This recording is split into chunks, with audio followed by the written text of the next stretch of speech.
Il soufflait comme un air de Japon à l'auditorium Régnier 3, défilé de kimono et cérémonie du thé vert matcha pour accompagner cette 12e rencontre artistique Monaco-Japon.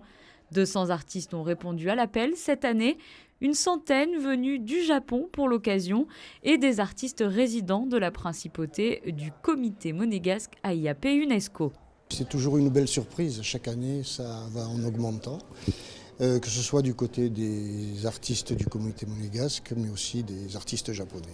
Il n'y a pas de thème particulier, hein. Comme vous disiez très bien, c'est un problème d'échange. Pas un problème d'ailleurs, c'est une solution d'échange.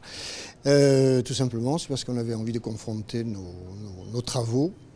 Et puis en fait, on confronte aussi nos cultures, bien sûr, tout ça, mais il n'y a pas de thématique, c'est-à-dire que nous ne sommes pas obligés, nous, de travailler sur une thématique japonaise, bien que certains artistes le font. Ce petit clin d'œil que l'on fait volontiers avec nos amis du Japon. Des peintures, sculptures ou photographies exposées le temps d'un week-end. Un événement qui marque le lien important établi depuis de nombreuses années entre ces deux pays. Avant, il y avait une manifestation qui s'appelait Festival du Japon Monaco-Côte d'Azur. Et c'est là que nous, entre guillemets japonais, vu que je représente les japonais, on a contacté le comité AIAP UNESCO qui s'est joint à nous et la manifestation est devenue totalement rencontre artistique Monaco-Japon.